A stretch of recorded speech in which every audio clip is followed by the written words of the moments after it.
வணக்கம் மக்களே. ஆன்மீக வழியில் இன்னைக்கு நம்ம யாரை சந்திச்சு பேச போறோம்னா, உங்கள் வாழ்வியல் வானசாஸ்திர நிபுணர், அகில உலக மாந்தி ஜோதிடர் திரு டாக்டர் சீதா சுரேஷ் அவங்கள சந்திச்சு நிறைய விஷயங்கள் கேட்டு தெரிஞ்சுக்கலாம் வாங்க. வணக்கம் சார். வணக்கம். ஒவ்வொரு ராசிக்கும் 2026 எப்படி இருக்குன்னு பார்த்துட்டு இருக்கோம். ரொம்ப முக்கியமான ராசி சார். சிம்மம் அப்படின்னு சொன்னாலே பயப்படுவாங்க. ஐயோ, சிம்ம ராசிக்காரரா, இவர்கிட்ட கொஞ்சம் ஜாக்கிரதையா தான் இருக்கணும். எல்லாத்தையும் ரொம்ப ஸ்மார்ட்டா இருப்பாங்க. ஒரு பொசிஷன்ல அவங்க தான் இருப்பாங்க. ஒரு ஒரு தலைமை பொறுப்புல அவங்க தான் இருப்பாங்க. இவங்க ரொம்ப தெளிவா இருப்பாங்கன்னு சொல்லிட்டு எல்லாரும் பார்த்து மிரளக்கூடிய ஒரு ராசி சிம்ம ராசின்னு சொல்லலாம். இந்த 2026 சிம்ம ராசிக்காரர்களுக்கு எப்படி இருக்கும்? என்னென்ன மாற்றங்கள்லாம் உங்களுக்கு வரும் சார்? 2026 பொறுத்தவரை சிம்ம ராசிக்காரர்கள் நிதானத்தை கடைபிடிக்க வேண்டும். ஏன்னா அஷ்டமத்து சனியானப்பட்டவர் தொடங்க போறார். திருநள்ளாறு சனி பயிற்சியில வரக்கூடிய மார்ச் மாசம் 6ஆம் தேதி அவங்களுக்கு அஷ்டமத்து சனியானது தொடங்குது. 7.5 சனியை விட ஆபத்தானவர் அஷ்டமத்து சனி. என்ன சார் பண்ணும்? 7.5 சனி வந்து 7.5 வருஷம் கஷ்டப்படுத்தும். இது 2 வருஷத்துலயே முடிச்சு விட்டு போயிடும். அந்த 7.5 வருஷ கஷ்டத்தை 2 வருஷத்துல முடிச்சிருவாங்க. அஷ்டமத்து சனி வரும்போது ஒரு மனுஷன் ரொம்ப நிதானமா இருக்கணும். அதுல சிம்ம ராசிக்காரர்களை பொறுத்தவரை ஏற்கனவே ராசியிலேயே கேது பகவான் இருக்கிறார். இப்ப அதே மாதிரி ராசிக்கு 7ஆம் இடத்துல ராகு பகவான் இருக்கிறார். அதுக்கு அடுத்து வந்து பார்த்தீங்கன்னா 6ஆம் இடத்துல 12ஆம் இடத்துல அடுத்த ராகு கேது பயிற்சி உங்களுக்கு லாபம். நவம்பர் மாசம் 2026 நவம்பர் மாசம் வரக்கூடிய ராகு கேது பயிற்சி லாபம். நிழல் கிரகம் மறைவு ஸ்தானத்தில் போவது லாபம். புரியுதுங்களா? ஆனா இப்ப கஷ்டம்தான். 1.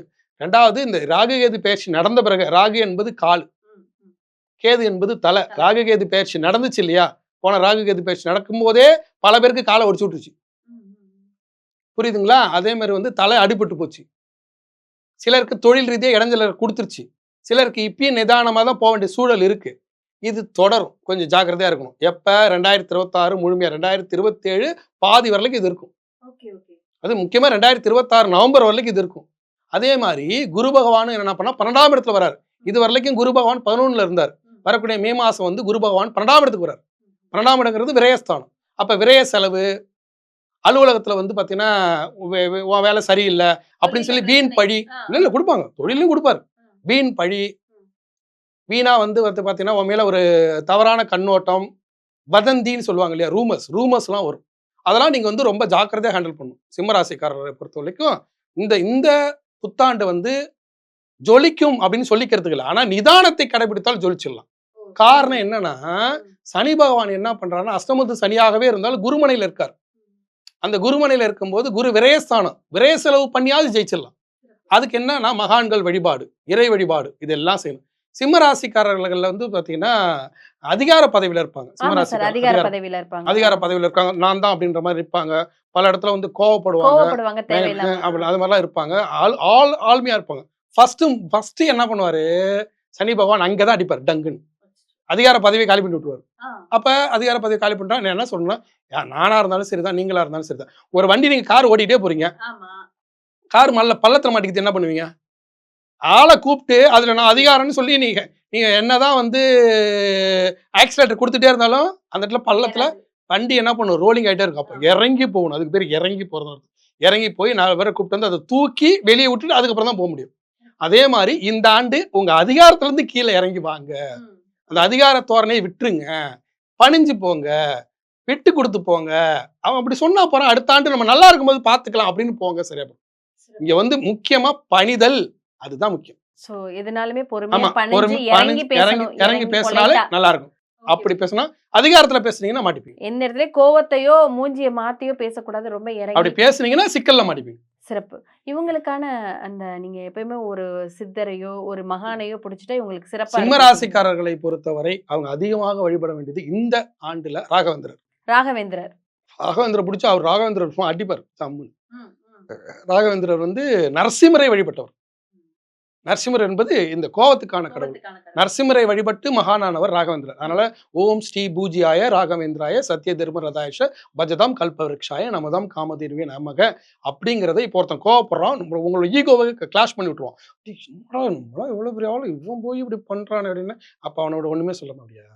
சரிப்பா அவனவா அப்புறமா பாத்துக்கிறான்ட்டு டக்குன்னு மந்திரம் சொல்ல ஆரம்பிச்சிடணும். ராகவேந்திர மந்திரம் ஓம் ஸ்ரீஜியா பூஜ்யாய அப்படி சொல்ல ஆரம்பிச்சுட்டு சாந்தமாயிட்டு வா அப்புறமா வச்சுக்கிறேன், இப்ப எனக்கு நேரம் இல்ல, அப்புறமா வச்சுக்கிறேன், ஒரு வருஷம் போட்டு உன்னை வச்சுக்கிறேன் அப்படிங்கணும். அப்படி போனா மட்டும்தான் இந்த ஆண்டை கடக்க முடியும். அதை விட்டுட்டு நீ என்னடா அப்படி பண்ண, நீ என்னடா அப்படி பண்ணு எமோஷன் நானே மாட்டிக்குவேன். ஒண்ணுல ஒரு காவல்துறை அதிகாரியாக இருப்பார். தன்னுடைய அதிகாரத்தை பயன்படுத்தும் போது தப்பான இடத்துல அது அப்ளை ஆகி சிறைவாசமே போயிடுவாங்க. அந்த அளவுக்கு கொண்டு போய் விடுவார். ஒரு ஆசிரியர் பணியாக இருப்பார். ஒரு பெண்ணை வந்து ஒரு ஒரு மாணவியை அடிப்பாங்க. அப்ப வந்து நீ பாலியல் தீண்டல் வந்துட்ட அப்படின்னு சொல்லி ஒரு தப்பான ஒரு போக்சோ சட்டம் அந்த மாதிரி உள்ள போயிடும். அப்ப நீங்க என்ன பண்ணணும்னா அதிகாரத்தை இந்த நேரத்துல காமிச்சீங்கன்னா அதன் மூலியமாக அதிகார தண்டனைக்கு ஆளாகப்பட்டு அதுதாங்க மெயின். அதிகாரத்தை காமிச்சீங்கன்னா அது அதிகார தண்டனைக்கு கொண்டு போய் விட்டுரும். விமர்சனத்துக்கு ஆளாயிடுவீங்க. அதுல ரொம்ப ரொம்ப ரொம்ப ஜாக்கிரதையா இருக்கணும். ஒண்ணு. 2வது இந்த சிம்ம ராசியை பொறுத்தவரை நீங்க அதிகமாக வந்து பாத்தீங்கன்னா முக்கியமா உங்களுடைய சக ஊழியரோட ஜாக்கிரதையா இருக்கணும். மேல் அதிகாரிகள்ட்ட ஜாக்கிரதையா இருக்கணும். அலுவலகத்துல. அது மாதிரி வீட்டுல வந்தாலும் பாத்தீங்கன்னா வீட்டுல வந்து இப்போ உங்க அப்பா இருக்காங்க. அவங்க தான் நிர்வாகம்னா அவங்கள்ட்ட ஜாக்கிரதையா இருக்கணும். யார் உங்களுடைய நிர்வாக திறனில் இருக்கிறாரோ அவங்கள்ட்ட பணிஞ்சு போயிடும். சரி. சரி. இப்ப பெண்களுக்கு எப்படி இருக்கும்? சிம்ம ராசிக்காரர்கள் குறிப்பா எல்லாரும் இப்படி இருக்கணும் அப்படின்னு சொல்லிட்டீங்க. ராகவேந்திர வழிபடணும் அப்படின்னு சொல்லியிருக்கேன். பெண்களுக்கு எப்படி இருக்கும்? இப்போ தொழில் பெண்களும் வேலைக்கு போக ஸ்டார்ட் பண்ணிட்டாங்க. பெண்கள் நிறைய விஷயங்கள ஃபேஸ் பண்ணிருக்காங்க. தொழிலாக இருக்கட்டும், வீடாக இருக்கட்டும், அப்பா அம்மாவாக இருந்தாலும், மாமனார் மாமியாரா இருந்தாலுமே அங்க இங்க இருக்கிற நிறைய பிரச்சனைகள ஃபேஸ் பண்ணிருக்காங்க. பெண்களுக்கு இந்த வருடம் எப்படி இருக்கும்? சிம்ம ராசிக்காரர்கள். சிம்மராசி பெண்களை பொறுத்தவரை இந்த ஆண்டை பொறுத்தவரை சிம்மராசி பெண்களுக்கு நிறைய கஷ்டம் இருக்கதான் செய்யும். குடும்பத்துல கஷ்டம் இருக்கும். இவங்க அதிகாரமா இருந்திருப்பாங்க. புருஷனை கட்டுப்பட்டு நடப்பாங்க. இப்ப நடக்க மாட்டாங்க. அது பிள்ளைங்க பேச்சை கேட்க மாட்டாங்க. ஏன்னா குரு மனையேறி தான் சனி உட்கார்றாரு. இப்ப பிள்ளைகள் பேச்சை கேட்கல. நானா முதல்ல நில்லுன்னா நிப்பான். இப்ப நிக்க மாட்டாங்கிறான், ஓடி போறான். என் பொண்ணு நான் சொன்ன அந்த இடத்த விட்டு நவர மாட்டா அப்படிங்கிற அது கெத்துல இருப்பாங்க. அந்த கெத்தெல்லாம் உடஞ்சிரும். ஃபர்ஸ்ட் இங்க கெத்துல தான் அடிப்பாரு. சனி பகவான் ஈகோ டச் பண்றதுல கெத்துல அடிக்கிறதுல வில்லன் அவரு. அப்ப நம்ம என்ன பண்ணோம் அந்த கெத்துல அவங்க இப்ப பேச்ச கேட்க மாட்டா அவன்கிட்ட ஃபர்ஸ்ட் பேசக்கூடாது, நிறுத்திக்கணும். அமைதியாயிடணும். அமைதியாயிட்டு ராகவேந்திர வழிபாடு செய்யணும். புரியுதுங்களா? மிக முக்கியமானது ஈசானி ஞானதேசிகர் சுவாமிகள் வழிபாடு ரொம்ப முக்கியமா கடைபிடிக்க வேண்டிய ஆளு சிம்மராசி. நீ சிம்மராசில போயே ஆகணும். வாய்ப்பே இல்ல. அங்க போயே ஆகணும். அவரை போய் பார்த்து வாய்ப்பே இல்ல. அதுக்கு வாய்ப்பே இல்ல. No option. ஒண்ணு ராகவேந்திரர் சொல்ல ஆரம்பிச்சணும். ஈசானி ஞானதேசிக சுவாமிகளை கும்பிட ஆரம்பிச்சணும். அவருக்கு ஏதாவது மந்திரம் இருக்கா சார்? ஈசானி இல்ல நீங்க ஓம் ஈசானி ஞானதேசிக சுவாமிகளே போற்றின்னு சொன்னாலே போதும். அவர் வந்துருவாரு. ஆமா, ஒரு மிகப்பெரிய மகான். அவர் வந்து நீங்க வழிபட தான் அவருடைய பவர் தெரியும். அவர் வந்து சிம்மராசிக்கான மகான் யாருன்னா ஈசானி ஞானதேசிக சுவாமிகளும் ராகவேந்திரம். ராகவேந்திரங்க வழிபடுங்க, வழிபடாம விடுங்க, தப்பு இல்லை. ஆனா ஈசானி ஞானதேசிக சுவாமிகள் விட்டுறாதீங்க. அதே சமயத்துல நீங்க வந்து செவ்வாய் பலமான ஆளு, ஒரு ஆசிரியர் பணியில இருக்கீங்க, காவல்துறை அதிகாரியா இருக்கீங்க, ஒரு நிறுவனத்துடைய சிஇஓ இருக்கீங்க அப்படின்னா நீங்க ராகவேந்திரரை போய் பார்த்தால் சிறப்பு தான். இந்த ரெண்டுமே உங்களுக்கு ஈக்குவல் பேர் தான் கொடுக்கும். சிறப்பு சார். நிறைய விஷயங்கள் வந்து 2025 உங்களுக்கு தடையா இருந்திருக்கும். தொழிலாக இருக்கட்டும், திருமணமாக இருக்கட்டும், ஒரு புத்திர பாக்கியமோ ஏதோ ஒரு நிறைய விஷயங்கள் அவங்க பண்ணணும்னு நினைச்சுப்பாங்க. ஆனா பண்ண முடியாம போயிருக்கும், தடைகளாக இருந்திருக்கும். இந்த வருஷம் 2026 இதெல்லாம் ஏதாவது 26ல வந்து நீங்க எதுவும் தொடங்க முடியாது. ஏற்கனவே வந்து பாத்தீங்கன்னா இப்ப நிறைய பேருக்கு நாமளே கைட் பண்றோம். கோச்சார பலன் என்பது முக்கியம். ஜன ஜாதகத்துல இப்ப உங்களுக்கு வந்து குரு தசை தான் நடக்குது. குரு நிறைய பணம் கொடுக்குறாருனாலும் இப்ப அஷ்டமத்து சனி நடக்கும்போது ஒரு வீடு கட்ட போனீங்கன்னா லாஸ் கொடுக்கும். கொத்தனார் வரமாட்டாரு, சித்தால் கிடைக்க மாட்டாங்க. அப்படியே வந்தாலும் ஒட்டிக்கு ரெட்டி செலவு வரும். அப்ப இப்ப சேமிச்சு வச்சுட்டு அடுத்து 2028ல யோகசனி காலம் தொடங்கும். அப்ப அடிங்க, பட்டை கழுவிட்டு ஓடிடும் மேல. அப்ப யோகசனி காலம்னு தொடங்கும் போது அடிக்கணும். எப்போதுமே வந்து இந்த 2026 பொறுத்தவரை அஷ்டமத்து சனி வந்தாலே உங்களை நீங்க தயார்படுத்தணும்.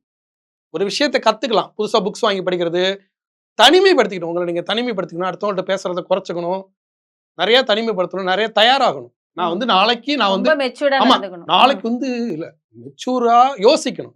மெச்சூரா நடந்துக்க கூடாது, மெச்சூரா யோசிக்கணும். மெச்சூரா யோசிச்சுட்டு நாளைக்கு நான் பெரிய ஆளு, அதுக்கு இன்னைக்கு நான் தயாராகிறேன். கரு வயிற்றுல இருக்கிற மாதிரி தான் அது. வயிற்றுல இருக்கிற கருவுக்கு என்ன பவர்? ஒரு பவர் இல்ல. அது கரு நல்லா வயிற்றுல வளர்ந்து 10 மாசம் கழிச்சு வெளியே வரும்போது தான் பவர். இந்த 10 மாசம் கரெக்டா இருங்க. 1ஆவது மாசத்துல இருந்து 10ஆவது மாசம் வரைக்கும் 11ஆம் மாசம் ராகு பயிற்சி நல்லது பண்ணும். அடுத்தடுத்து மாறிக்கும், நல்லா இருக்கும். அதை வந்து சனி பகவான் தாக்கத்தை விட்டுருவாரு. அப்ப நீங்க என்ன பண்ணணும், புதுசா கத்துக்கணும். ஒரு கோர்ஸ் இருந்து ஒரு வேலைக்கு போறதை முயற்சி பண்றதை விட்டுட்டு வேலை சம்பந்தப்பட்ட கோர்ஸ்ல போய் சேர்ந்துக்கணும்.